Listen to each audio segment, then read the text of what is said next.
I've always had a very unique perspective of a 9 to 5 job to a business. You know, I've experienced both sides now officially, and 100% there are pros and cons for a 9 to 5. You know, you do your job, you get your salary by the end of the month, and that's it.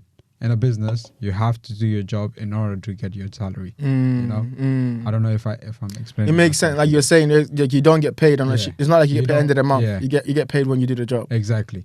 So in a 9 to 5 is guaranteed that regardless what you do throughout the month, you will get your pay slip. Yeah. Because you've been working for that corporate company, right? Yeah. But in a business, if you don't work 2-3 days, your income by the end of the month will be less than what you expect. Facts. Because that's fascinating. The fact that you talked about like how even as a kid you had that around you. Yeah. Able to see that actually I want to make that.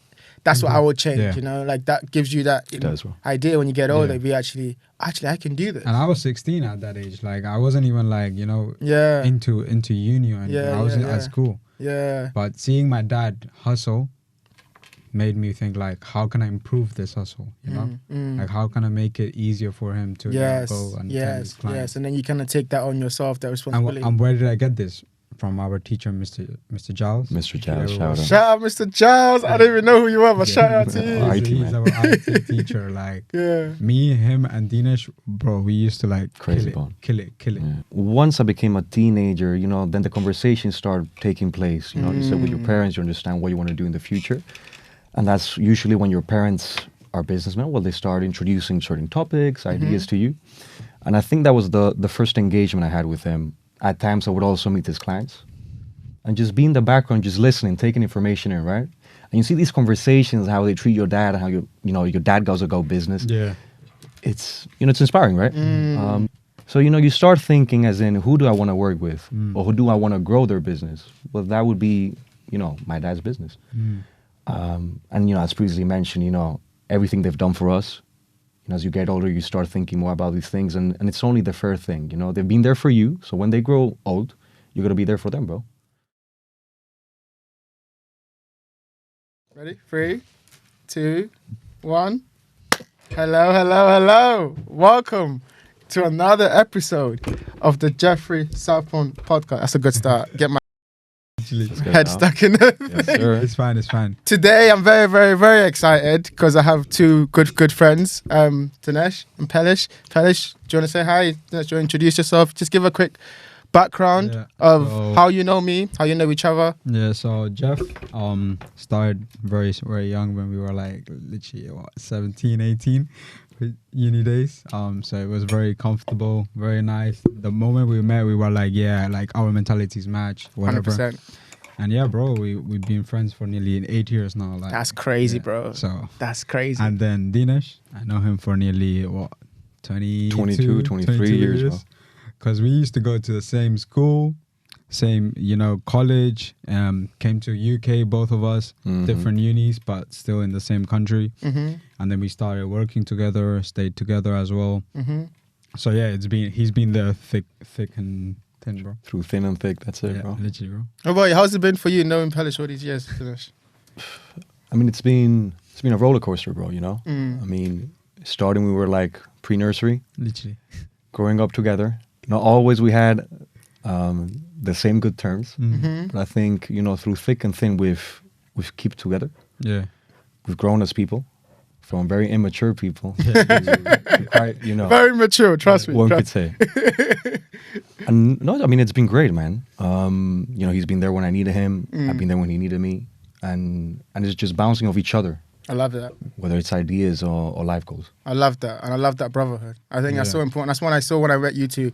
It's like that kind of brotherhood that I wish I had, and I have people I've known for a long time, but never for that length of time. And so like I'm like super excited to have you on because I think you two are very similar to me in some ways. And I think not just from how you carry yourself and the people you are, but your goals and your ambitions. I think a lot of people can learn from that. And so like that's what hopefully this conversation is going to be about. But to start off, let's start it off. I want to start off with your backgrounds and just really get to know you from that perspective and try to build an image in my mind of how you two became the people that you are today. Yeah. So starting off with where you grew up. So Pelesh, tell me a bit about what's it like to grow up in Spain, Tell me a little bit about what's it like to grow up in Spain, what the school's like, and some of the things that you learned from that. So first of all, the culture compared to what I've seen here in London, the schools that they are here, is totally different to Spain. In Spain, everyone is more calm, composed, very focused mentality as well. Like, I'd say I started with a Spanish university to get a bit of Spanish school to get a bit of taste of like how the Spanish culture was. Because obviously I'm coming from an Indian background, you know, my parents are fully Indian. And they came to Spain maybe now 30 years ago. So they put me in a Spanish school so I could learn the language, you know, even though I was like 1 or 2 years old in the pre-nursery, but you still start getting that touch when the teacher is talking to you in Spanish and everything. And then, you know, the business was booming for my dad, so we switched into a British school, because that is like a very privileged thing to see in Spain itself. So went to a British school. That's where we met Dinesh when we were 3 years old. And yeah, that's where we started, the background itself. How similar is your experience to that? Like, what did you notice about, at that young age, Spanish people? What are some of the things that you remember from maybe your teachers or the people that you grew up with? Definitely, man. I mean, I think it's been quite similar to Pelesh. I mean, maybe slightly different because I'm half Spanish, half Indian. So I do have that Indian background through my dad. But because my dad came to Spain, we can say maybe 40, 50 years ago, he in some way became westernized, but he didn't forget his roots. I think having a Spanish mom, well, the upbringing was very much Spanish. The food was Spanish, a little sauce, no masalas. And I mean, you know, I think since a young age, I felt quite Spanish. It's only once I started growing up that I started to enhance that Indian background that I had. And I think from a university perspective, I mean, college for us and Spanish people, same things. People are very open. I think Spanish people, they tend to say things to the face. Yeah, straightforward. Very much straightforward. Yeah, what's some good and bad? Like, tell me, I'm trying to get into like the understanding of the people. Like, so what would you say some good and bad? And then probably just let me know if you agree. Good and bad. Yeah. Okay, sweet. I think it's a very warm country, you know, and that enhances the people. People are very warm, very opening. It doesn't matter what race you are or what country you are. They'll always be open, at least to learn from you and your background. It's a very laid-back society. Yeah. As we know, we like our siestas. Literally. You know, for anyone that doesn't know about that, people usually sleep an hour between 2 or 4. Yeah. You just go to sleep? You just go to sleep. You have a little nap. Between the day. You've got work to do during the day. You need to recharge, bro. But can you go, like, do you not, like, are you still awake or do you just conk out straight away? Conk out, man. Yeah. Oh, wow. Like, for example, my schedule is waking up at like 7, going gym, go to the office at 10, 10 till 3, and then 3 to 5 is siesta time. Like, we don't do anything. You it's just sacred, go bro. to It's eat and sleep. It is. And maybe from 5 to 8, then work a few more hours, and then that's done. Imagine how weird that is to come to London and just see everyone just keep working like They the whole day. They take the piss of us, bro. 9 to 5. They do. Even here, so you try to go to sleep and they're like, "What you doing, man? Like, What you get doing, back to man? work." It's bad. Get It's back to bad. work. What's some of the okay, I actually want to still stay in Spain for a bit. So obviously you go from like I guess what do you guys call it? Kindergarten? Yeah, kindergarten. Kindergarten to primary school, to high school. Yeah. What is like in a Spanish high school? Is it a lot of like gossip? Is it a lot of like people focused on work? Is it like tell me some stories about what it's like when you guys went to high school? Yeah, well, we had a very big circle. So when we came to high school, I'd say secondary school or whatever you guys say. I remember like the first day we entered, me and Dinesh went to the same Haste. So it's called, it's a Spanish, it's a British Spanish Secondary school. Yeah. And I remember the first day we didn't integrate with the boys. Like we just didn't integrate. It was just you and me, bro. It was just me and him and then all the girls. Like, I'm not even trying It was a tactical move. You guys are thinking ahead. I wasn't even trying to flex or anything, but the vibe that the boys gave us like wasn't opening. Yeah. Where the girls were very open, they started being friends, and cause the boys saw that, damn, like that's the way. That's the way. Let me get that. The girls are getting them the attention. So so then we started to integrate. We had a group of 5 of us, which been very close. since the very beginning. Even though by mature, when you get mature, it's just slows down. The process I of- mean, friend groups, you know what I mean? So it is what it is. But me and Dinesh, as I said, we've been together for Too long, bro. too long, bro. Like he's literally a brother from another mother. I love that. Word. And Dinesh, what was it like? So obviously, the high school there is like you said, you're mixing with people, getting to know people. Yeah. And then what was that like to go from that to like the UK, university? What was that first initial stage like? Definitely. I mean, I think from a academic standpoint, Spain is quite a theoretical country. While the UK, what I saw the big difference is very practical in nature. And they trust you. They give you time to do your things. They give you your own space. Spain doesn't work like that. It's just, you got to eat books. Yeah. You just got to eat books. So from that perspective, it's very much opposite of what people will think. UK universities are very much laid back to the Spanish academic. And from a persona perspective, I mean, we went to a British high school. So I can't give you the exact perspective of a pure Spanish high school. Yeah. Which one would you say you prefer? The more laid back approach or the eat books approach? I think it depends on the person, right? Yeah. I mean, some people, they just learn more practically. That's me. And you appreciate that, You work with companies, case studies, whatnot. It's not just theoretical knowledge that doesn't go anywhere. So definitely the English approach was better fitted for me. Most definitely. That's fascinating too, because I think to talk for me, because I think it's good to see how our experiences relate to each other. So I came here when I was 5 years old from Ghana, and so I went the first initial part of my education was done in Ghana, and then I think it's weird too because in different countries you start school at a different age. So when I came here, I started year 1 here, but in Ghana I already went 2-3 years, so I was already part of the education system there. So when I came here, I was I know a little bit more than everyone else. I thought I was smart. I was not. I was not smart. I was just a little bit ahead. Yeah. But no, it was weird too because even at that young age, I could see the differences in cultures so quickly. Back home, they study. They actually, that is their life. But here, it's Fuck all. fuck all. They do if they have to. They don't really care. They're trying to get out of homework. It's so weird. I was jarring at the beginning and be you guys don't care. I don't have to care. Yeah. And then it was weird too because when I got to uni and I was okay, cool, I don't care no more. That's when it started getting real.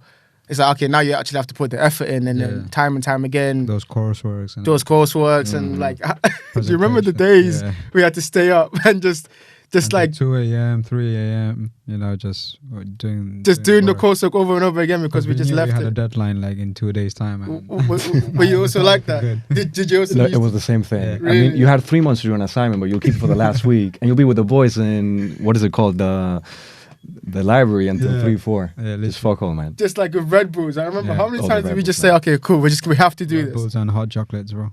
Just the whole night. And that's the whole school, the whole students would for those 3 days spend the whole night in the library. We're actually good And we students. still managed to do it, bro. Somehow we still managed to do it. Yeah, Let's so- fucking go. Let's My guy. Literally, bro. Literally. We still managed to do it. Okay, so speaking a little bit more about I want to get into also role models and how we grew up, because one thing I admire about both of you is how you carry yourself and the values that you have. And I want to just kind of find out a little bit more where that came from. So Pelesh, tell me about what were some of the things that you growing up, maybe it was from just Spanish culture, or maybe it was your own family, some values that you took from that.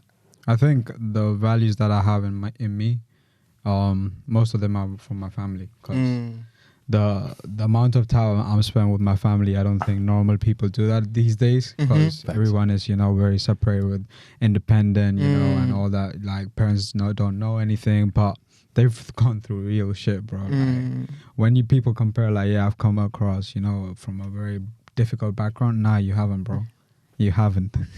These parents literally came from a third world country, bro, to make their life and hustle through.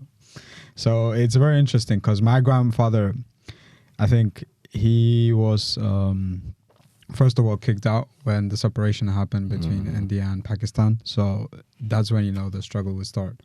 So he had to come to India, see what was the situation there, and then thanks to his brother, his visa got accepted to Spain. So that's where he was I need to do something in order for my kids to eat well. And for myself, my role model is my granddad. Like the way he's put the time and effort into this, bro. I wouldn't say like other people haven't done it, but like for us, he's the guy. He's the main guy right now, and we want to take care of him till he's, till until wherever he's written for him. But yeah, it's crazy. It's almost like they're built different. Like the things they did back then, I don't think I could do. Yeah, I don't think I could go to a different culture, not knowing the language, not knowing anything, build a family, build businesses, bring people over, trying to like build them up. Also, like my grandfather has 3 other brothers, so in total there were 4 who came to Spain, and that's where they started bringing their wives, their kids, and now we are like 100 maybe. Under my surname, so yeah, it's a proper community. Like. Do you feel like people who have that, like the people have like, I guess, second generation, like grandparents who came over to a country and started building something, they've got a different drive. Yeah, they have different motivations than like the people like who already have it. Like what was that like? How did that manifest? How did that manifest for you in your life? Like the fact that, I don't know if the same experience for you or similar experience, the grandpa come over, like the drive or motivation it gave you to work hard in school, or like, like you want, like your aspirations, things that you wanted to achieve in your life. Yeah, definitely. Yeah. I mean, I think it was quite similar to Pelesh, at least from my dad's side. Partition happened between Pakistan and India. We were based in Sindh, which it was based in Pakistan. And then when the partition happened, they had to move, they had to leave their houses. So it was quite tough. And then my dad migrated to Morocco with his family as well. They started their own business there. And then they moved to Spain thereafter. So there is that migrant mentality. They've gone through a lot, very much culture change, not only domestically, but internationally. And well, that shows you stuff. I think for me, when I was a kid, I didn't really realize what the dad went through, or even my mom. So you would take... just as gifted, these experiences. But as you get older and you see them hustle, not only for them, but they do it for their kids, right? Well, it puts perspective in your mind, like, it's not only you, it's family as a whole, right? And I think that's the main factor, especially when I went to United Kingdom, being alone. Yeah. You start thinking like, well, they've done so much for me. And maybe at times I haven't been grateful. Yeah. And well, I think that would have been the stepping stone, but yeah, we've got to be grateful family. 100%. They're everything, man. 100%. And we're back.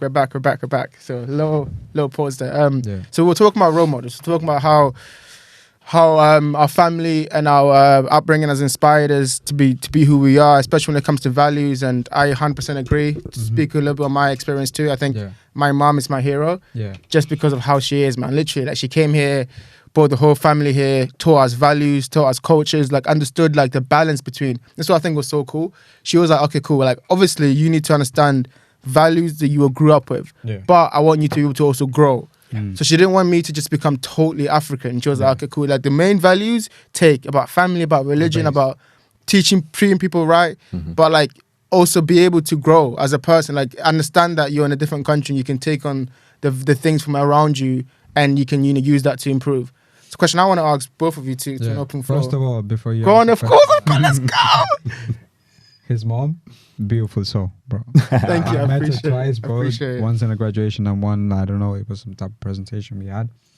Bro, the interaction I had with her was like, wow. Yeah, mothers are the ones, those are the women that, brought us to this world. And if you don't appreciate your mom, then you should just leave from Facts, bro. 100%. And I remember when because I know your mom met mine. Literally. And then also I met your dad, and like after we're saying like, we're so lucky, man. Our parents are the best. Trust. Our parents are 100% the best. Bless, man. Just shout out to moms, you, shout out to the moms. Yeah. But yeah, okay. So yeah, I want to talk. So obviously, like we talked about, like your upbringing in Spain and how your culture also influenced you. What are some of the things that you learned from England? Now let's talk about UK. So you come to the UK, you come uni here. You have your goals, ambitions. Yeah. We're going into the business and the end of it now too. Yeah. What was some of the stuff initially that you took from the English culture? Some of the stuff that you noticed that was a bit different. So I'd personally say when I started uni, so the first day I enter, and I'm like all pumped up, like let's go, it's uni time, like let's go. And bro, it took me 3 months to just convert into settle, man. Yeah, convert into like what's not the uni experience. Yes. Because I remember like I started making friends that were not that much influenced in the studies and everything. Yeah, So for example, the first 3 months I used to wake up at 9 a.m., 8 a.m. to go to my 9 a.m. lecture. And I used to knock on doors, you know, like, come on, bro, let's go. Yeah, yes. But that started fading off, and we would just attend the main parts of the uni. So like presentations and shit, but like for the lectures, separated. I remember. Yeah. That just showed me like how dedication works here. Yeah. So some people are dedicated to their work, but some people just want to swift through that experience. You just know? Quickly, what did that teach you about dedication? Like, what are some of the things you learn about hard work from looking around and seeing how everyone treated their education here? I don't know, bro. Like, I personally, when I saw the way dedication worked here, bro, I was like, or should I keep on, you know, putting my effort and time and dedication and see the same achievement that these people will do when they don't put their dedication, you know? So I was like, let me just, you know, go that route, don't put my dedication, because I know eventually I'm going to achieve what I have to achieve. And like, it's crazy too, sorry to interrupt, it's crazy too because like you go through that experience and then afterwards you can see the difference. Like when you actually start being dedicated, you see, oh, actually, I feel better, I'm more driven. Yeah. I rather this lifestyle than the lifestyle before, which I didn't choose to do. I think that came in during year 2. The first year I was just out of, you know, the dedication side. But in year 2, when I thought like, come on, my parents have put effort to bring me to this good uni, you know, like let me just start, you know, the actual work and actually try. So that's when I just switched up, you know, regardless if my friends went to lectures or like attended meetings or did these presentations, I would do it. And that's where I started to get to know other people, you know, other people who were actually dedicated, changed my mentality. I was having fun, don't get me wrong. Like, uni is obviously a place where you need to open yourself and learn new things, try new things, you know. And but yeah, I started my journey in the year 2, I'd say, not in year 1. In year 1, it was just, I'm here to. Yeah, no, I relate to that a lot. I relate to that a lot. How similar or different was your experience? I think for me it was slightly different. I mean, just before we go into the topic, I think a lot of people put a lot of shit in the UK for no reason. But honestly, it can be the land of freedom, at least to start a career, build networking connections, people and whatnot. I mean, the main difference for me from Spain going back was how multicultural London was. I mean, if you go to Spain, it's a very homogeneous society, which is nothing bad. It's a good thing as well. But when I came here, it's just you see every different race, every different country, and you can learn from each other. Yeah, it's really nice. But I mean, for me, it was quite good. I remember the first week in university, I was calling him in FaceTime, and I was like, "What happens if I make no friends, man? Mike doesn't want to be a virgin, right?" It was tough, bro. You know what I mean? Literally. But you know, you just got to push yourself, bro. I mean, I just remember I was having a cigarette outside, and just the most random scenario. You know, a few girls were there who were medics, and you know, we started talking. They introduced me to a bigger medic group where I met a few of my friends, and then through a mutual party that happened a few weeks later, then I met my group of boys. Shout out to the boys. The boys, shout. But you know, it was good. I mean, for me, it was always there needs to be a balance. You need to work hard, just because of course your family is giving you this opportunity. They're taking you abroad. You got to take advantage, but you got to enjoy. So I think in first year you had that balance, right? You could fuck all a few months, but then when exams came, got to kick it up, because at the end of the day, you know, what you start building from day one is what is going to put you ahead in the future, right? So for me, I think from the first year of uni, it started developing. And as time went by, perhaps I focused more on my studies, but I always had my group of boys. So that was nice. I think I completely agree. I think, just thinking now, I think uni was like a mini experience about life. Like obviously you get there and then you don't know anyone. You have to be open, introduce yourself to people, meet people, you know, like actually get to know people. I remember when we met first. Do you remember where it was? It was a presentation we had to do, and we were just allocated in random groups. Yeah. It was me, a guy and a girl. Yeah. And we were like, okay, guys, hello. What do we do now? and yeah, that's how we started doing the bond and 100%. meeting up, doing those meetings. And I just, you know, related with you and the other guy. 100%. That's the thing. That's the thing you heard. So go on. Yeah, and yeah, that's how our friendship started. Good old times. I think you realize too about uni too, because when I got that, I thought, oh, I'm different from everyone else. Yeah. Then it's like, no, you're actually really similar to everyone else, because you're all growing up in the same place, That's have the why same you chose experience. the same course, you know. Yeah, exactly. And then you find so many similarities, and it's crazy. Yeah. You mentioned about courses, right? And obviously, we chose business. We did business together. Was it similar for you? What do you remember what your course? Same thing. Yeah. I think Same every thing? Indian does. It's either a medic, lawyer, or businessman. So business was. But that's because we got our mind in the where we want the money. Business is in our blood, bro. It is. Like, Since day one. my great grandfather was a businessman. My granddad was a businessman. My dad is a businessman, and I can officially say I'm a businessman now as well. Talk so. more about that then. Let's get into it. Let's get into the business too, The because I want business side, yeah. the business side of the conversation. So- Talk more about that. I've always had a very unique perspective of a 9 to 5 job to a business. Mm. You know, I've experienced both sides now officially, and 100% there are pros and cons for a 9 to 5. You know, you do your job, you get your salary by the end of the month, and that's it.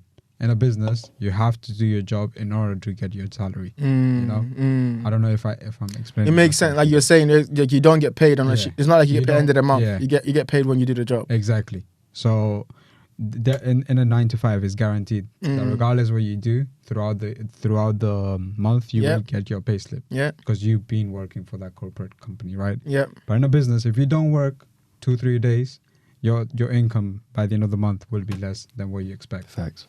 So yeah, I've been always dedicated to business itself. I've always been helping my dad.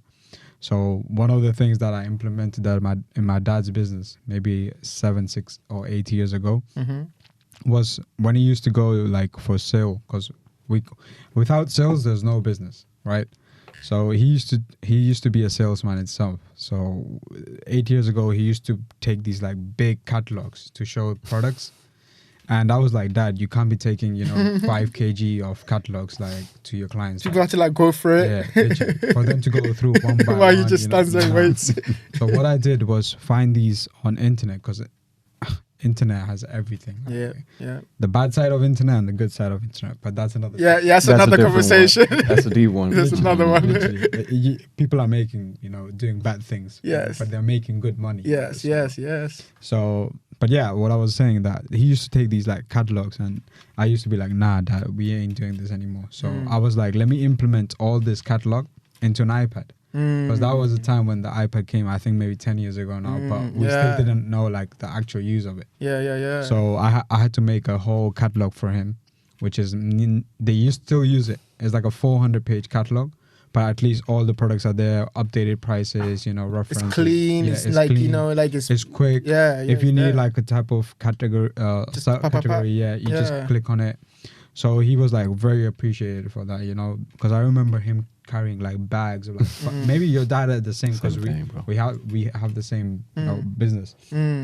And yeah, it was just that dedication that I was like, yeah, business is the only way I want to, What was your experience like too, in terms of what was your introduction to business? Because that's fascinating. The fact that you talked about like how even as a kid you had that around you, able to see that actually I want to make that. That's what I would change. Yeah. Like that gives you that idea when you get older. We actually I can do this. And I was 16 at that age. Like I wasn't even like into uni or anything. I was at school. Yeah. But seeing my dad hustle made me think like, how can I improve this hustle? Like how can I make it easier for him to go and attend his clients? Yes, and then you kind of take that on yourself, that responsibility. And where did I get this? From our teacher, Mr. Giles. Mr. Giles, shout out. Shout out, Mr. Giles. I don't even know who you are, but shout out to you. He's our IT teacher. Like me, him, and Dinesh, bro, we used to like kill it in ICT. Yeah. And yeah, I got the best practical grade of A level. Is that true, Dinesh? It's facts, bro. Oh shit. And you know what's the funny part? What? There were so many students in that class that they used to think we were like fooling around, but in the background they didn't know that we were gonna come top of the game. On top, bro. You had the strategy, you had the mentality. We had it. You got to the teacher first and start getting information straight from the Networking, teacher. bro. It is. Networking from the beginning. Since day one, bro. Day one. It's in our blood. Yeah. But no, so I was asking, what was that experience like for you? How were you introduced to business, and what was your perspective on that? Most definitely, bro. I mean, for me I didn't have much exposure to my dad's business until I grew up. I mean, he was always on either business trips or, you know, I can imagine similar to you. He was always out of the house, right? So he would come at night. I wouldn't see him much. So I think once I became a teenager, you know, then the conversation started taking place. You know, you said with your parents, you understand what you want to do in the future. And that's usually when your parents are businessmen. Well, they start introducing certain topics, ideas to you. And I think that was the first engagement I had with him. At times, I would also meet his clients. And just be in the background, just listening, taking information in, right? And you see these conversations, how they treat your dad, how you know, your dad goes about business. Yeah. It's, you know, it's inspiring, right? So I think that was initially it. As I got older, closer to my early 20s, well, you know, my dad was also very anti-corporate. I mean, I remember when I finished university, he was like, okay, when are you going to start with me? I was like, Dad. Same here. I need a few years, bro. Exactly. Same here. But, you know, that would be a bit of the exposure. I think that's one of the reasons I chose sales as a career, tech sales specifically. Just because within the corporate world, I mean, you can do a 9 to 5, but most jobs, based on your output, you won't make more money. So I think for the average person who has, you know, is driven from a financial perspective, sales is a good career. Just because whatever you put in, you're going to get out. One of those jobs that you can triplicate your salary based on commission, right? So I think that also is within the same business perspective. As you did mention, sales is the bloodline of any business, whether you work in a corporate or your own business. I think as time took place is I started realizing, you know, these managers, they might treat me well, they might pay me these bonuses and whatnot, but do they really care about me in the end? Or am I just another headcount? Go on. It's just another headcount, bro. Yeah, that's true. The thing is, you could be dead tomorrow, and in 2 weeks, your posting will be out. Replace you, And that's it. Yeah. So, you know, you start thinking as in, who do I want to work with? Or who do I want to grow their business? Well, that would be, you know, my dad's business. And, you know, as previously mentioned, you know, everything they've done for us, you know, as you get older, you start thinking more about these things. And it's only the fair thing, you know. They've been there for you. So when they grow old, you're going to be there for them, bro. And that would be a bit of the exposure. Not as quite as Pelesh. He's a businessman right now. But, I mean, touch wood, hopefully soon. Hopefully, 100%. And I think, yes, I mean, just hearing you speak and how you think about it, I think you're right. It's a matter of time. And yeah, Pelesh will be there to give us both advice when we get there. 100%. I want to also talk about just kind of define what we mean by starting our own business and like that path that we're on. How do we, starting with you, Pelesh, how do you define success? Like in whatever path you're on, what we're trying to achieve in life, how would you define success both professionally but also personally? That's a deep question. Deep question. That's what happens on this podcast, bro. Yeah. Success. So obviously success is everyone's different perspective. So for someone, success would be a lot of money, a lot of financial stability. Someone would be, so I remember when I used to work in recruitment and I used to speak to a lot of candidates. So they would define what success is for them. And that's how I started to notice the main factors that, you know, evolve around success itself. So it's an acronym for METH. So it's of course. Not that meth. It's not that meth, but it's money, ego, time, and health. So these 4 factors. Break that down for me a bit. So please. These are the 4 factors that when someone is choosing a new job, choosing a career path, they would look into these factors like, are all the factors being balanced out for me? And when I used to speak to candidates, like I used to go through that and dig down, like what do they actually need? Someone didn't want to commute that much. Someone wanted a little bump in the salary. Someone wanted to give their time to their children, you know, to go do the school runs. And someone wanted to have a nice title, you know, for the LinkedIn to get more jobs and just, you know, show the world that they are a senior or a manager. So it used to be different factors itself. But when I started looking into these factors, I was like, okay, in a corporate job, it's very difficult. It's very difficult for you to find a balance in all those 4 things. 100%. But when it comes to a business, that balance is found there. Really? And that's when I thought, like, I did 2 jobs here in London. So I was here nearly 3 years, just exploring the corporate world. And for example, when I switched from my first job to another job, my main factor was time. because I used to commute 2 hours. back Jesus, and I forth. remember. That's those days. crazy, bro. 2 hours. I wouldn't see the man in the house, bro. In London, you know, that's crazy. It was crazy. So it used to be from Hazen Harding to like somewhere in Maidenhead or something like that. Crazy. And then back also when you finished. Yeah. So it was 2 hours, and the bus used to come every 30 minutes. So it was a hustle. But I was like, look, it's my first job. I wanted to get into this country regardless, because we just came out of COVID and hardly anyone was hiring because everyone's situation was very difficult. But because I found that job, I was like, look, you know what? I'm gonna get the experience, make the most out of it, and find a new job. Then suddenly I just got a random message on LinkedIn from one of the biggest recruitment companies in the world. So yeah, it was just finding the success. And for me, finding the success in that time was the time. And how has it changed for you now? Like, so obviously now you're in your own business. Yeah. How's that that meth, whatever you call it, money, ego, time and health? How's that defined for you now? For me right now, all of them are balanced right now. Like I have money. Yes, sir. I got my ego now. Yes. So now I can say like I'm a co-founder. Yes. And a CEO. Yeah. You know, I got my own title for myself. I got my time. So that's why I'm here today. You know, I know I've done everything of what I can in my hands till Wednesday. I know that Thursday, Friday, Saturday, Sunday I can relax. That's why I came here, you know, to London, see my friends and everything. And health-wise, I've become more, you know, like a routine has been set for my life now. So I know that I need to wake up at 7, go to the gym, then go to the office, you know. And yeah, that's been balanced out. Like when I used to be working in a corporate job, it used to be a 9 to 5, but then you would go, you know, pub, have drinks. Yes, sir. You're right. The lifestyle would become 100%. You would feel stuck in the matrix, you know. Yes, bro. And yeah, some people like it because at the end of the day, some people have different goals in life. Some people are happy with their payslip, you know, and some people want just more and more and more. And I think I'm the other type of person. I 100% agree with you, and I think I've spoke about this before. I get caught up in that, man. I get caught up in that feeling sometimes when I'm in a stable 9 to 5 job. I'm like, should I be here? Like it feels like I'm on a hamster wheel, just keep going round and round and round. Yes. And it's like sometimes I'm like, okay, you need to be patient because you're trying to get somewhere. But other times I'm like, no, you need to make a move.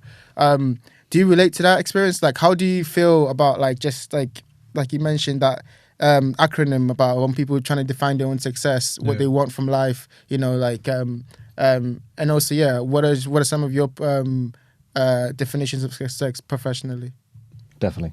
I mean, I think many points Pelesh said would be the same for me. I mean, you know, if you're money motivated, money's going to be a big factor, but also health, because at the end of the day, people don't really realize that if your body is healthy, your mind's going to be healthy, and in turn, you're going to make more money. Flexibility is very important. I think nowadays with remote working, hybrid working, people have very much value that, you know, they don't need to give their life to a business. They can have more of a balance while being in the matrix, but that's a different conversation. Matrix is real, guys. It really is. But I mean, for me, is many factors. I mean, success is, you know, what is success? We can put the financial side. You know, maybe someone has goals to become a millionaire. Maybe that's success for them. For others, it's also being very close to their family, being loved and having a sense of belonging within a community. Also family down the line. I think many people, they don't have much purpose in life. They just work because they need to pay their bills. But once kids come in, that's their focus. I think our parents, that would be for it, right? Yeah. I mean, they don't work for themselves. They work for their kids. Literally. That's something we hear every Especially day. Indian parents, like Asian parents. They would just save money, 100%, money. And if you 100%. ask, what are you going to do with this money? Yeah. And they're going to be like, It's for you. It's for you. It's for you, bro. And I think that's how I've become now. I want to save money for my kids, you know? And I hope that works throughout the line of... We'll get into that. We'll get into kids and family and how we prioritize our life for that. Yeah. I wanted to ask, so you were talking about the importance of health and the importance of figuring out what you want from your life. Definitely. Able to try balance how your balance should be. What are some of the ways that you make sure you don't get too overburdened with work, but also can balance that work-life balance for you? Great point, man. I mean, I think because I work in sales, it's very, you know, one day you can have a great day and the next one it's horrible. One day you won't have free time, another one you will. It's just, for me, what has worked is, you know, the first few weeks of the start of the month, just hustle. And then that allows you to build enough pipeline, you know, from a sales perspective to then take it a bit more easy. And it's also having a balance in terms of, well, regardless if I'm in the office, I'm at home having a good diet. I think that's very important. And then, you know, making sure you have time to see your family, your friends as well. And having a routine in terms of, you know, you wake up, you go to the gym, you go to your 9 to 5, you get out, have a walk, see your friends. It's involving every different aspect in the same day, right? So for now, it's worked. I mean, when I first started working, I used to work in a 9 to 5, which was every day in the office. And I think that was quite hard. That is definitely hard. It That's is. insane. Because you come out and you're fried in the head. I mean, do you want to work out? Probably not, Yeah, right? it's 6 p.m. and you're like, what am I going to do in my life? Exactly, It's bro. done. Day's done. So in that case, I think when you're struggling in a corporate job, it's good to have people close within the same company as you, because they know what you're going through, you know what they're going through. It also creates a bit of a community. But I mean, I think, you know, a balance you learn as you go. I don't know if there's a formula at this stage. I think once you become a business owner, it's very different. I mean, you did mention currently you're covering all the meth things, right? But perhaps in the future you got to grind one more than the other, right? I know. And it's also a blessing that you and your cousin that work together. Well, you know, you can partake different responsibilities and get a balance with both, right? Yeah. But there's many factors. I think it comes as it goes. There's no specific formula. It's just making sure you're busy, eating healthy, working out, and seeing the people you care about while hustling as well. Because we're going to make those peas, right? You got to make those peas, 100%. I was also going to ask, what's some of the... Before you ask, I want to ask you. Go on. What are your motivational factors at work? Work, like professionally, not lifestyle. I know what you mean. I think for me, it's definitely trying to build a business. I've always wanted to be in control of my own destiny. Yeah. I think anything I've done, so like even the podcast, I was like, okay, I have to create something of value. So like, I think once you create something of value, then maybe you can make value out of that thing. Yeah. You can like actually try to like make money off the thing or build a business around that idea. So the first stage was I didn't want to do that 9 to 5. I hate that.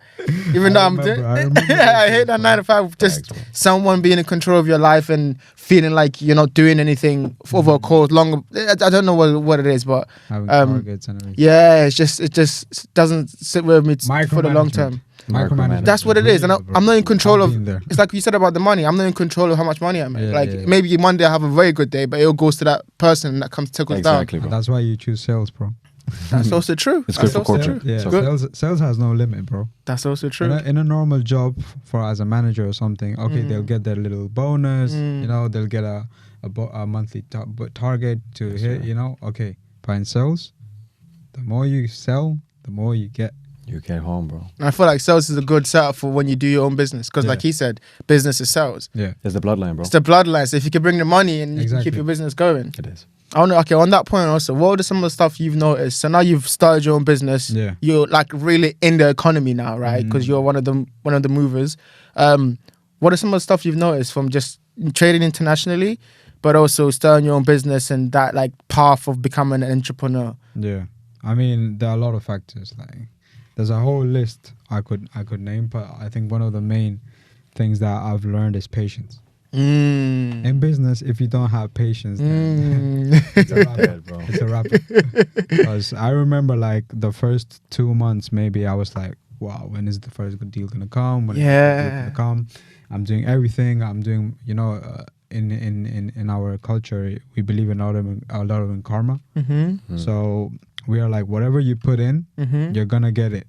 But it's a question of time and patience. How much time you're gonna put in? 100%. So I was, you know, very hustling. I was traveling, you know, going around, calling my cousin, who I'm literally a founder with, and he's the guy who put me into this business. You know, he's the guy who showed me like how that business runs.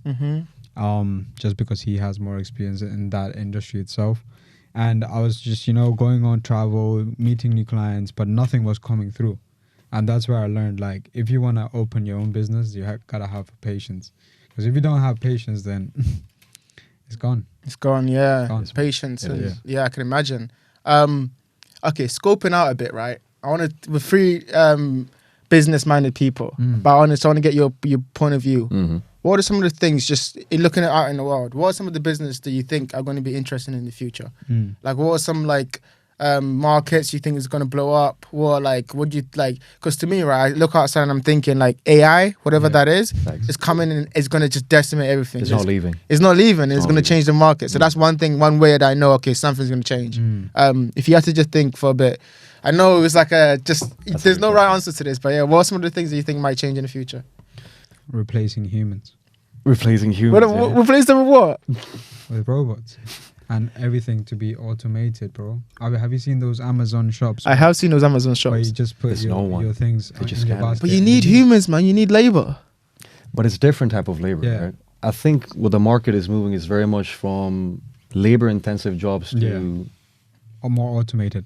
automated as such. I mean, you still need people Yeah. to control the the algorithms on the Yes. back end. Yes. But as people physically who are perhaps cashiers or Yes. they will be Waiters. Yeah. gone. They'll be gone. Waiters. What do you think that does? Like, say waiters and cashiers, all of that goes. Those jobs don't mean anything anymore. Do you think it's easier for businesses? I mean, I think for a business, it's a good investment. Mm-hmm. You're going to save cost because a robot, it can work. It's a one-time cost. It's a probably, one-time innit? cost, Yeah. right? But I think from a consumer perspective, we can let waiters go. Yeah. I think it's very important, especially you're saying, well, not even fine dining, but just dining in general. That interaction between the waiter and you, that human connection is something that many people value. Yeah. It's not only about the food, it's the service, right? It's the emotional touch. Exactly. And, is a robot going to give me the same value? No, exactly. And it won't even understand what it's doing wrong. Like, just try to tell a robot my food is just okay, mate. I already delivered the food. He's going to leave, bro. Either you eat or not, I don't really care. Yeah, literally. I remember when I was in China and Oh, yeah. it's slowly happening there, bro. Like, believe it or not, but I was chilling in my hotel, wanted a few towels, and guess who bought it? Robot, bro. Like, it literally Crazy. came with a little tray. He was like, 5 Oh, God. towels. It was on written on his screen, on his face. Oh my 5 God. towels, and it said my name, and I was like, wow, this is it. Yeah. Everything's changing. Slowly For the coming better through. or for the worse? If you guys have to say. I think it's early days to know, Yeah, right? literally true. I mean, AI has a lot of benefits as well. Mm. It creates efficiencies for roles that can be very monotonous as Yeah. well. So it can push people to learn new skills to go up in ranks. Mm-hmm. As we said, efficiency creates a bigger economy as well, so it's a good thing. But I think it's the social aspect that will be the biggest hinder in this. Mm. Especially past COVID. A lot of people were in their houses, little Yes. communication with the outside world. Yep. And you're just extending that via AI. We're saying robots, video calls instead of Everything online now. Yeah, Yeah, exactly. everything's online. Like most of the time you really see a person. And I think the effect that has on just kids and people in general, like more depressed, more high anxiety, is just because when they see people, they're like they're more anxious. They don't know how to react to them. It's gonna be interesting. I think it's gonna be very interesting to see how the market. But one thing I should say that don't use AI to do your work. Like, oh, fuck no. no, just don't. Because I remember, like, I was in recruitment. Yeah, and there was this guy who had an interview, final stage interview Oh, shut up. with a director. And, No way. And this guy really thought that he would write down the question on ChatGPT And he was answering it. and answer it through that way. And this guy was so dumb that the director was like, "Share me your screen." I'm bad, bro. Man actually use ChatGPT for that. That's hilarious. He shared the screen, and there it was, ChatGPT with the question written. Was he reading the question out? He was reading the answer. The answer out.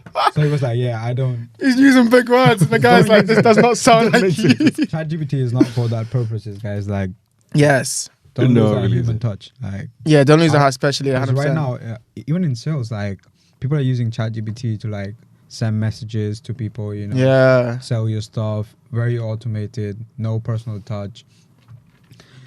It's gonna be difficult. I think there is a role for AI. Like, I realized this the other day. Apparently, so you know how like make long form videos. Apparently AI can help clip the videos to like 30 seconds. Okay. So I don't have to sit there making that like manually every single time. Efficiencies, right? It's efficient. So there's role for AIs when it comes to like stuff that would just take loads of time to do, but like stuff like people interviewing you. That's BS.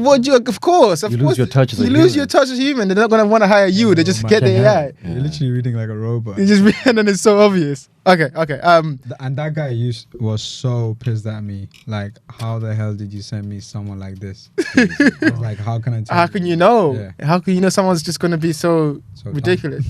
Crazy, man. Okay.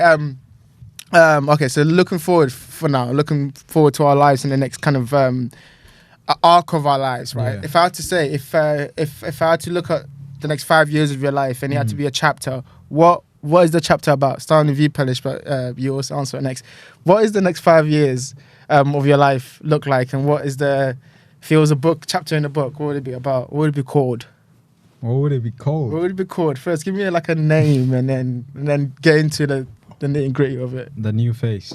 Ooh, Yes, sir. ooh, The new face. ooh. Yeah. You know why? Why? Because I hope so. I have my wife. I have my 2 kids. My family's here. my Amen, dad, brother. my Amen. mom. All of them are healthy. And we've got to establish business where everything is working through my phone. I don't have to be Blessings. somewhere. I don't want to be somewhere. I just know that if I make a call, that thing is going to get done. It gets done. That's the way I want to go. But obviously, it takes the time, the hustle, which I'm right now putting that time and hustle. And yeah, I'm working towards that, bro. That's a very simple life. I love that. Have established business, have a nice family. Mm-hmm. That's all I ask. And a good, healthy life. That's it. Amen, bro. Amen, bro. What about you? I think it's similar, right? I mean, I think the next stage is, well, from a corporate standpoint, is going up the ranks Yeah. to a certain level that can bring good value to my dad's business. And then, of course, down the line, it would be working with the family, growing that existing business, perhaps doing something on my own in a different niche.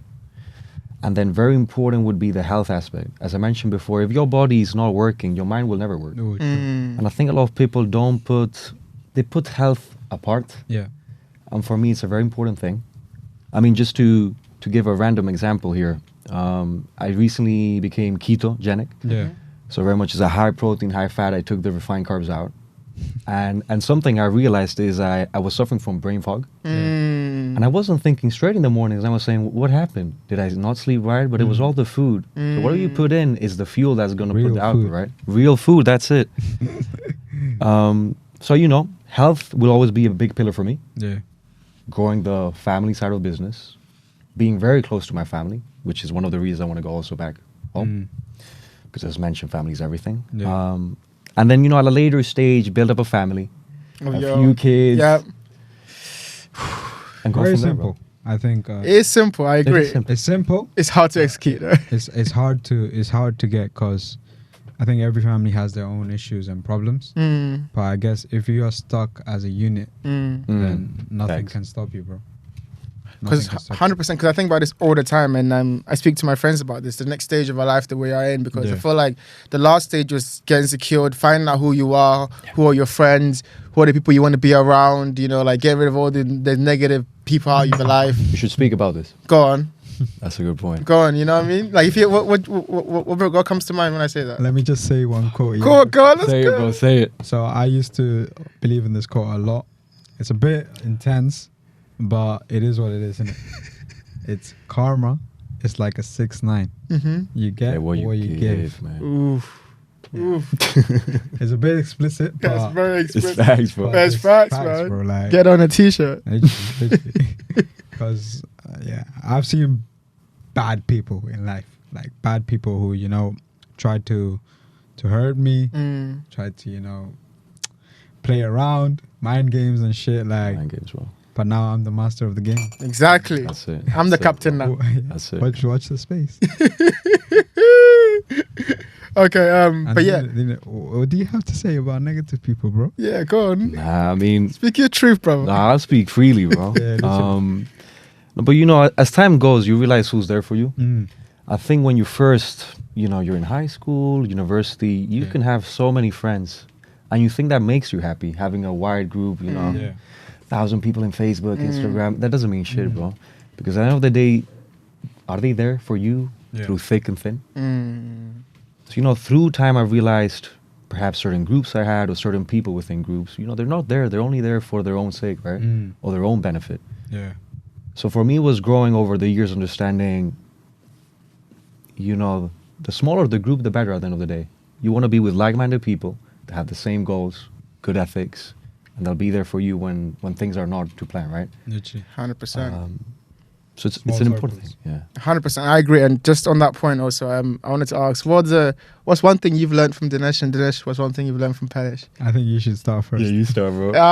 Okay, cool. All right. So one thing I've learned from, I mean, we met. I'm learning we're learning a lot of things about you, but I can say definitely with Pelesh, one thing I learned from Pelesh is just values, how important his values are to him. I feel like you meet people, like especially when we went to high school, who they just do whatever. If like someone wrongs them, they'll wrong them back. Yeah, bro. You know, there's no like internal value, like I'm gonna not act this way because that's just who I am. And I learned a lot from Pelesh, and I think that's what we really got along. Because I was like, oh, he won't do something if it doesn't work with his spirit. Yeah. He's like, nah, it's not for me. I'm alright. And he was very like, ever since like 17, 18, he's always been like that. Like, if it's not for me, it's not for me. It's not for me. You know, and it's like he's very good at saying it is what it is. No, all of that boundary. Like he understands that really well, and I think I've learned a lot of that. But don't take that in a wrong way. Like, I'm happy to experience, but if it's not the way like I believe it's that should be, then I would step back. 100%. That's what I mean. It's like most people sometimes, especially at uni, they get involved with the wrong people because they don't know how to like discern. Okay, actually, this is not for me. You were good at like wanting to experience it. Experiencing it once, you'd be like, nope. I experienced it. Give it a try. This is not for me. And I used to be like a people pleaser. I wanted to be involved in people. So I was like, you know, I needed to get over that. So that's something that he's definitely taught me, like to get, like to figure that out about myself, and then put yourself first. Yeah. So now, go on. Now that I answered it. So let me start with Dinesh first. I think one of the things that has showed me in him that I want to implement in my life is the way you work. Is the way you have an order in doing something. You know, if it has an order, then you know that the conclusion will be good. And I think Dinesh has that in him, where he would be spontaneous and shit like that, but when it comes to like serious shit, he knows that this has to be done, then this has to be done, and then this will be done. You know? So there's an order. I think that's one of the best things I've learned from Dinesh. And I'm trying to implement that. So for example, right now, I'm putting order in my life as well. Like, you know, I used to say, okay, I want to get married. But like now I'm seeing and I'm like, nah, there's an order in order for me to get to that marriage level. So yeah, I think for Dinesh that. And then for you, go on. Don't stop. Like you won't stop. You're a guy who sees the sky as a limit, bro. And the way you've, you know, gone down and then up and then down, and now we are on a very good upward route. Definitely that's the thing that I've learned from you. Like, don't stop. I remember those days when you used to call me and you used to be like, yeah, bro, this is not for me. 9 to 5. I'm trying to find what I am, who I am, what I want. Asking those questions, bro. The way this guy asks questions, no one asks questions, bro. I appreciate you, bro. Yeah, literally, bro. I appreciate you so much. Man. All right, Dinesh. Before I start crying. Yeah, man. Let's go, bro. Let's go. I mean, there's many values, bro. Yeah. You caught me off guard there. You know? I think it's something we never think about. You know, you just bond with someone and it just works. But when you start thinking about it, it gets deep, right? I mean, I think the biggest thing I learned from Pelesh would be, you know, he's someone that usually doesn't put himself first, I've realized. And that's something I've seen through time, through different people, different friends. Like, you will always think about the other person before you act, which is a great value. And that's something I want to, I'm trying to implement more, but it's how he cares for others. Yeah. He shows that love, you know, and he puts himself secondary. Maybe not from a business perspective, but from a, you know, family, personal level, right? And I think that's the biggest thing. He's a guy who has a good heart. There's a lot of things to be learned from him. And, he's never satisfied, you know? Yeah. which is a good thing. You know, once you're satisfied, you go downturn, bro. You're always going to be hungry for more. Whether it's business, family, marriage in the future, whatever the case is. 100% agree. Legit. And I think those would be the two main factors I learned. As mentioned, I mean, haven't known much, you and me. But he's a humble guy, bro. Yeah. Good Humble comedian guy, as well. down- Good down to talker. earth. Start with a beautiful friendship, my brother. Yeah. I think so. Good smile, bro. Thank you very much. I think you've touched on it a couple of times now also about family, building Yeah. family, our own family. And a large part of that is the person that we choose, the partner that we have with us. I like to talk about love on this podcast, just to ask people, you know, get a little bit more open, not Yes, just in sir. terms of the quality. So obviously we talk about wife, we talk about the person that we going to be with, and it has to be Yes, sir. a person of character, has lots of values. What kind of partner are you looking for? What's some of the traits that you would wish in your wife and your partner? That's a good. Pelesh, do you want to go first? I used to be very clear about this question, but not anymore. I'm not even. What's joking. changed? What's changed? Business. Because I know that I'm doing well. I'm doing, for myself.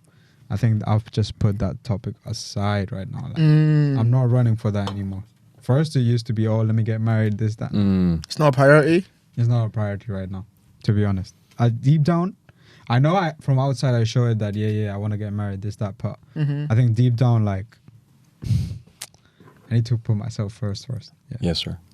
So yeah, if you were to talk about like trades and shit, but then there are a lot that I want in my partner, but I think you won't get that 100%. Ever, bro. Maybe it would be like 99. Yeah. But there will be always a 1% where But what's one trait you can't live without? Like something they have to have.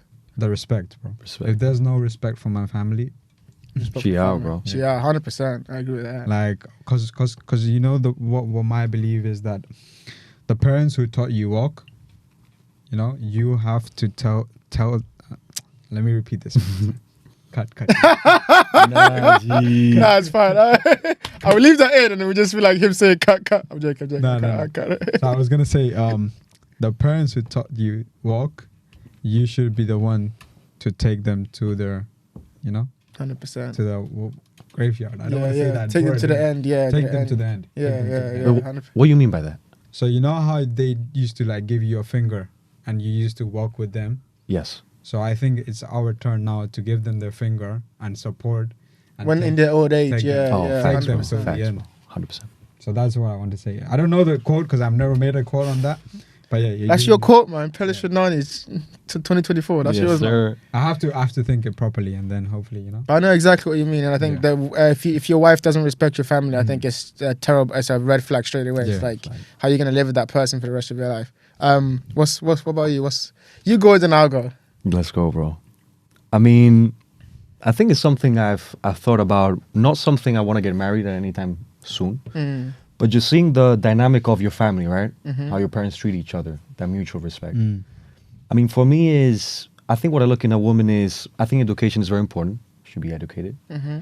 But it doesn't really matter if they're a CEO, an MD, whatnot. I mean, looking at my family's case, my mom used to be an architect. But then when my sister was born, she quit her job and she became a full-time mom. Yeah. And some people might not like that dynamic, but it worked perfectly for my family because dad was out there hustling and mom was hustling in the house, because who I am, who my sister am, is a reflection of those millions of hours with my mother, right? So I think good values in a woman, bro, is she got to be family driven. She got to be someone that is going to be there for their kids, impose them good values, good morals, whatnot, and very much respect your own family, because your family has known you since a young age, right? Yeah. If they don't approve of your girlfriend, there's something you're not seeing, right? And I think in love, sometimes we can be blind. Yes. You need that third party to Knock on the door and be Yeah, like, man. Yeah, you not know. good, bro. So that would be the biggest thing. I mean, very much family focused. That would be willing at least to spend a portion of their life with the kids. And well, a person that has respect, good morals, and has a drive in life, whatever that drive is. Those would be the I think those are pretty on point, to be fair. What about you? Because I know you've been experiencing some good. Allegations. These are allegations, accusations. No, but I know like there would be a time where maybe like 5 years ago where you'd be like, nah, I don't want to put time into this, that. Yeah. But I know like now, because we've matured up, you want to start exploring to see what you like, what you don't like. And yeah. No, 100%. 100% agree. I think it's as I get older and older, I realize like, especially when you're trying to do something, achieve something, you realize how important a partner in that. Like, obviously, like I can't be everywhere at once, but also like it's good to have someone to be there to bounce ideas off, and that person you're going to do that for the rest of your life. I think is super important. You know, I see the family that I have, and I see how important they are to me, and I'm like, okay, it'd be really good to like have create a family of my own, but also have a person who understands them. And I think a lot of qualities that you've said, I agree with. You know, good values. They have to get along with their family. I mean, it's not imperative, but I think that helps because it shows them like the template for how you want them to treat yours. Yeah. I think they have to want kids. Like, I think I want to create a family, so it's like A future. they have to want kids, a future. You know, like have that perspective already now.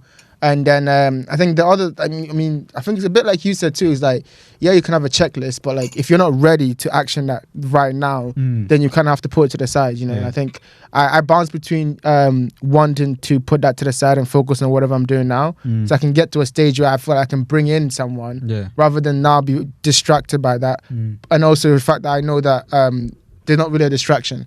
If you find someone that's genuine, you find someone that you really care for, they can be someone to put a battery on your back to achieve better things. So it's like, figuring that out. Like that's always difficult to figure out. But It is, mate. you know, but it's a process, and I think we're getting older, and you know, we're growing up, and I think it's something that we figure out together as friends. And you mentioned like having that person there to be able to like, but to be able to check that the girl's for you or not. Yeah. I feel like having a long-term friend is like the best thing ever because they know you Inside out, bro. They know all the other girls. They know what's wrong with this one. They can be genuine. They can tell you, be like, "Yo, bro, this is not for you, fam. She's not the one, man. Trust me." Yeah. Like, Crazy, and I hope that's I hope you guys will be able to do that for me when it gets there. Yeah, 100%. Really cool. Bro. All right, so to bring it to a close, I think I like to ask people on this podcast at the end what their meaning of life is. No. And I'll build on that a little bit because that's a deep, big question, and it gets too in the clouds sometimes. What I mean by that is what is the reason? I don't know, maybe most people don't think about this, but we've talked a lot about like motivations, upbringing, family, business. If you try to encapsulate all that as like the real reason or what you think life is about, and I know there's the primary one of it, which is like why you do what you do, like what you're trying to achieve, your aspirations, but also more of a bigger version of it, which is about like spirituality and like, you know, if it's religion, it's like what do you believe the reason we're here for? Like, is it to love? Is it to love God? Is it to be genuine people to each other, to do good? You know, or maybe it's to achieve the most success you can. You know, like there's different ways for it. And as it's a tough question, I'll go first. Yeah. I'll go first to give you some context of what I kind of mean. Yeah. So for me, I feel like it's to achieve things like in the primary level, which is like just in terms of having aspirations and having goals and trying to achieve them.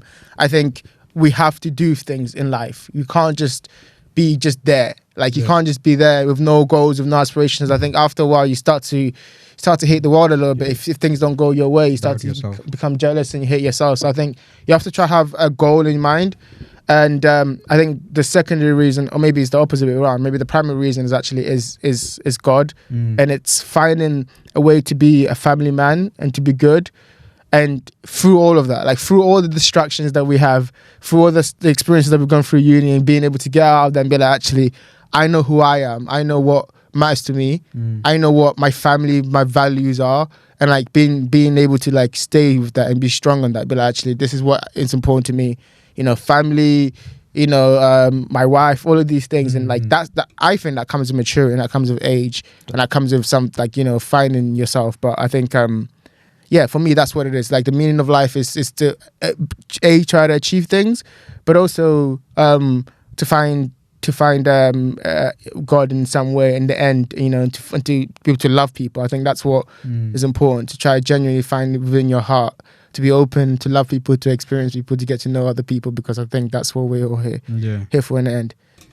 Bro. So, Dinesh, do you want to start? Go for Let's it. go. I mean, good answer, bro. That Thank was you. deep, man. So we're speaking about what's the meaning of life, correct? Understood. I think it has 3 avenues, right? There's going to be one driven by career. There's going to be one driven by family, your own family, their own family, and one driven by God. Yeah. I think many people disregard God. They think it's something that was man-made to give them purpose in life. But for me, it's a greater meaning. I mean, you know, growing up, I used to be Catholic. I would go to church with my grandma. That would bring a sense of community and closure to God. And then as I grew older as well, as my parents, my Spanish grandparents died, I started moving a bit more toward that Hinduism as well. Prime example, this man, he's taught me a lot. Mm-hmm. Om Namah Shivaya. Oh, no, Shivaya. So I think God is something that is going to be with us always, through thick and thin. When good things happen, I believe it's via God. And it's all based on karma. What have you done to deserve this as well? Mm-hmm. So I definitely believe in karma. And then, well, the value of life is something you mentioned as well, is treating each other with respect and love. Mm. I think society nowadays can be a very dark place. The more you look online, the hatred, the racism to each other, even within nations of the same, there's just too much, and it shouldn't be like that. Speaking about technology, I think that's something that has created many issues. But, you know, treat people kindly, treat people like you like them to treat you. Praise the Lord, be grateful for Him. And, you know, from a career standpoint, always want more. Whether you're in the corporate land, trying to become a CEO, a C-level, and one day, you know, opening your own business and creating wealth that in turn will help society, yourself, your family, and so on. So I think both of these 3 aspects will always be key in my life. Amazing answer. Thank you very much for that. Pelesh, go on, bring us home. I mean, most of the parts you guys have covered it. Like because we got a very similar mentality. It's about appreciating everyone and everything you have. Because if you start de-appreciating these things, then God is watching. We have a main God called Shiva, and he's the Lord, and we pray to him like on every Mondays. We have to do certain rituals. You know, there are many days. I mean, we have thousands of gods in our religion, but the main one is Shiva, and then the tree starts. You know, there's a different god for money, for health. You know, we have different types of gods, but the main one is Shiva, and I'm a big Shiva believer. And the one thing that he used to believe as well was karma, as Dinesh mentioned, like whatever you have done in your past life is the fruit that you're gonna get this life. So I guess, you know, because we are in a good situation, I assume that my past life was very good. That's why I have got a blessed family, you know, good friends, health, you know, financially stable. And yeah, just good and doing good deeds for the next life, I guess. Thank you, and I'm grateful to know both of you. I think having people like the you two, like that perspective is so important. I think we can keep each other like, you know, on the straight path as we get older, as we we tackle all of these things together. So thank you so much, both of you, for taking the time to do this. Appreciate it. I know we're all tired. We were speaking about this before. How tired we are. But I'm glad that we chose this podcast. Yes, man. I'm glad we chose this room. I'm glad we had this experience. Like, I'm glad we go to the how, and like I always tell people on my podcast, like this is like the first of many. So like the next time we'll be able to even have more topics and more conversations. There's so many things we didn't even cover on this 100%. One. Yeah. But yeah, thank you so much for Love, Josh. coming. Thank you. Brother. As always, thank you for watching, and until next time, peace.